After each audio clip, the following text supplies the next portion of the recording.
दुख भरी बहुत, क्या थोड़ी सी देर में मैं अपनी क्या ज़िंदगी बता दूँ आपको।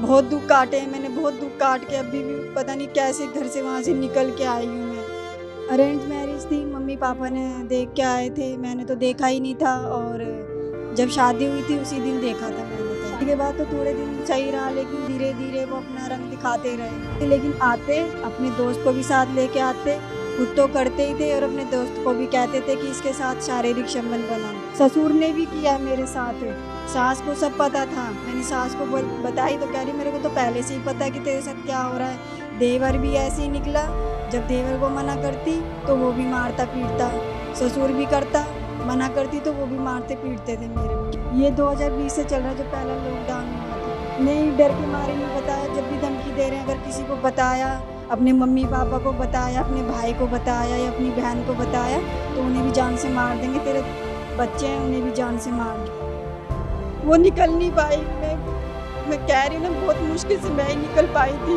कैसे निकल के आई आप वहाँ से? मैं दोपहर को भाग के आई थी, जब कोई नहीं था, देखा तो कोई नहीं, जब अपने बच्चे को लेके भागी वहाँ से। हाँ, मैंने केस किया है। 17 मई को किया था मैंने। इसी साल 17 मई को किया है? हाँ, इसी साल किया है। क्या उम्मीद लग रही है आपको, कैसा पुलिस का रवैया? अभी तो कोई उम्मीद ही नहीं लग रही मेरे को, कोई कुछ कर ही नहीं रहा है। जब भी मेरे मम्मी पापा या बाहर जाते हैं सामान खरीदने के लिए तो धमकी देते हैं, केस वापस ले ले नहीं तो तुम्हें जान से मार देंगे। नमस्कार, द मुक नायक में आप सभी का स्वागत है। मैं पूनम और इस वक्त हम दिल्ली के रोहिणी इलाके में हैं और कुछ दिन पहले न्यूज़ लॉन्ड्री ने एक खबर की थी। खबर थी सेफ इंडिया फाउंडेशन के जो फाउंडर हैं प्रीत सिंह से संबंधित थी। प्रीत सिंह वही हैं जिन्होंने पिछले साल हिंदू महापंचायत का आयोजन किया था, जहां पत्रकार अनमोल प्रीतम के साथ दुर्व्यवहार करके उन्हें जय श्री राम कहने के लिए बार बार कहा गया था। उसके बाद दोबारा से इसी साल हिंदू महापंचायत की फिर से सभा की गई, जिनमें दोबारा से पत्रकारों पर हमला किया गया। और अब उस घटना के बाद से प्रीत सिंह जो हैं वो जेल में हैं और अब एक नई घटना उनसे संबंधित जो है वो सुर्खियों में बनी हुई है। उनकी पत्नी, उनकी धर्म पत्नी का कहना है कि उनकी शादी के बाद उन्हें लगातार प्रीत सिंह और उनके परिवार द्वारा प्रताड़ित किया जा रहा। आज हमारे साथ पीड़िता मौजूद हैं, हम उनसे जानेंगे कि उनकी शादी को कितने साल हुए हैं और क्या क्या परेशानियां उन्होंने फेस की है। हमें बताइए कि आपकी शादी को कितने साल हो गए हैं? मेरी शादी को 13 साल हो गए हैं, 2009 में हुई थी। 2009 में शादी थी। कैसे मिली आप प्रीत से? अरेंज मैरिज थी, मम्मी पापा ने देख के आए थे, मैंने तो देखा ही नहीं था। और जब शादी हुई थी उसी दिन देखा था मैंने तो। शादी वाले दिन आपने हाँ। शादी के बाद उसका व्यवहार कैसा था आपके साथ? शादी के बाद तो थोड़े दिन सही रहा, लेकिन धीरे धीरे वो अपना रंग दिखाते रहे। किस तरह का रंग दिखाना शुरू किया? कुछ ना खर्चा ना पानी, कुछ भी नहीं देना। फिर कह रहे हैं कि मैं तो गौशाला में जा रहा हूँ, हाँ गौशा माता की रक्षा करनी है, मुझे उनकी सेवा करनी है। तो मैंने उन्हें रोका भी, जब रुके भी नहीं वो। अब मेरे को क्या पता वो इतने गंदा काम करने के लिए निकले हुए हैं। तो 2020 में आए, वैसे तो आते रहते थे, हफ्ते में 3 बार आ रहे हैं, कभी 4 बार आ रहे हैं, लेकिन 2020 में ना वो कमाने लग गए थे। लेकिन आते अपने दोस्त को भी साथ लेके आते, खुद तो करते ही थे और अपने दोस्त को भी कहते थे कि इसके साथ शारीरिक संबंध बना। आपने कहा कि वो खुद भी आते थे, अपने फ्रेंड्स को भी साथ में लेकर आते थे। ऐसा क्यों करते थे? कभी कोई वजह आपने जानने की कोशिश की? नहीं, मैंने जानने की कोशिश तो नहीं की थी, लेकिन जब मना करती थी ना तो मारते पीटते भी थे कि मेरे दोस्त के साथ कर। मैं मना करती थी तब भी मारते थे। ससुर ने भी किया है मेरे साथ, सास को सब पता था। मैंने सास को बताई तो कह रही मेरे को तो पहले से ही पता है कि तेरे साथ क्या हो रहा है। देवर भी ऐसे ही निकला, जब देवर को मना करती तो वो भी मारता पीटता, ससुर भी करता, मना करती तो वो भी मारते पीटते थे मेरे को। कितने सालों से आपके साथ ये सारी चीजें? ये 2020 से चल रहा है, जो पहला लॉकडाउन हुआ था। उससे पहले आपकी लाइफ कैसे थी, लेकिन मेरी दुख भरी बहुत, क्या थोड़ी सी देर में मैं अपनी क्या ज़िंदगी बता दूँ आपको। बहुत दुख काटे हैं मैंने, बहुत दुख काट के अभी भी पता नहीं कैसे घर से वहाँ से निकल के आई हूँ मैं। जब शादी हुई थी आपकी लगभग अभी 13 साल आपने कहा है, 2020 में आप निकली हैं, लगभग आप अपनी शादी में 10 साल तक रही थे। उन 10 सालों में कभी आपको लगा नहीं कि आपके साथ ऐसी घटनाएं हो सकती हैं? नहीं, मेरे को नहीं लगा कभी भी ऐसा। क्या प्रीत का 10 सालों में कैसा व्यवहार था? मैं तो कभी उनका व्यवहार समझ ही नहीं पाई, कभी नहीं समझ पाई। और अब भी जब आपने कहा है कि आपके साथ ऐसा हुआ, आपने ये भी बताया कि आपको धमकियाँ मिल रही हैं, क्या उसने फ़ोन किया है आपको? फ़ोन तो नहीं किया, लेकिन अब जब भी मेरे मम्मी पापा या बाहर जाते हैं सामान खरीदने के लिए तो धमकी देते हैं, केस वापस ले ले नहीं तो तुम्हें जान से मार देंगे। किसी आपके घर वालों को? हाँ, घर वालों को। आपने अपने मायके में कभी बताने की कोशिश की? नहीं, डर के मारे नहीं बताया। जब भी धमकी दे रहे हैं, अगर किसी को बताया, अपने मम्मी पापा को बताया, अपने भाई को बताया या अपनी बहन को बताया तो उन्हें भी जान से मार देंगे। तेरे बच्चे हैं, उन्हें भी जान से मार देंगे। कितने बच्चे हैं आपके? मेरे तो एक लड़का है। हाँ, तो बच्चे को भी कभी हानि पहुंचाने की कोशिश की? हाँ, बच्चे को क्या है कि पेट पे चाकू धर के बोलती है सास, अगर ये बातें किसी को बताई तो तेरी किडनी बाहर निकाल दूंगी। बच्चे की आपके? हाँ, मेरे बच्चे की। बच्चे किडनी बाहर निकाल देंगे। हाँ, और वो हाँ, बच्चा जब आपका देवर आपके साथ आपने कहा कि दुष्कर्म कर रहा था, तो क्या आपकी बहन को इस बात की खबर नहीं थी? नहीं, मेरी बहन को 3 महीने पहले ही पता चली थी। क्यों, मतलब कभी उन्होंने ध्यान नहीं दिया इस बात के ऊपर? उसे पता ही नहीं चलने दिया मैंने। जब उसे पता चली तब उसने मेरा सबसे बात करना मना कर दिया। कह रही तू मेरे साथ ही छत पे जाएगी, मेरे साथ ही रहेगी, किसी से बात नहीं करेगी अब इनसे। तो आपकी बहन अभी भी आपके ससुराल में है, वो क्यों नहीं आपके साथ आई?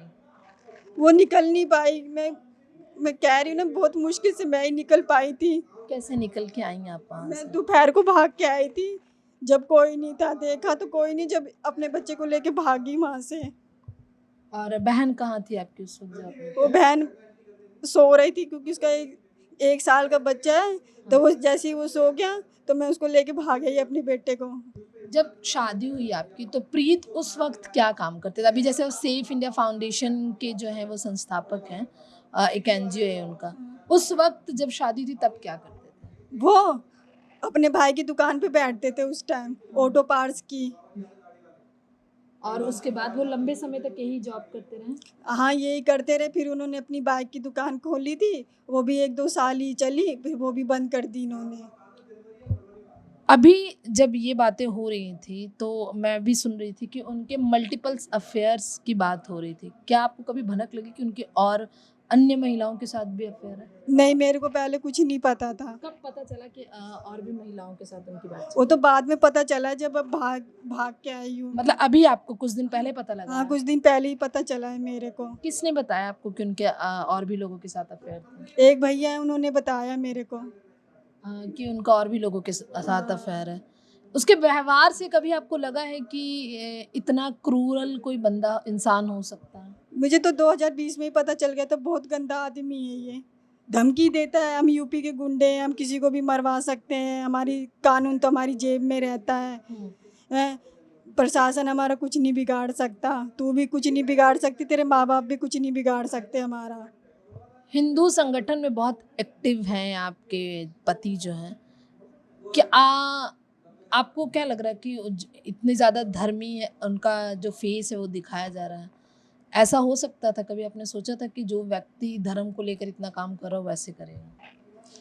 देखो, दुनिया के आगे तो वो कुछ हो रही है, पीठ पीछे कुछ हो रहे हैं। वो पीठ पीछे क्या है लोगों के? वो बार भी चलाते हैं, लड़कियों के साथ घूमने भी लग गए हैं।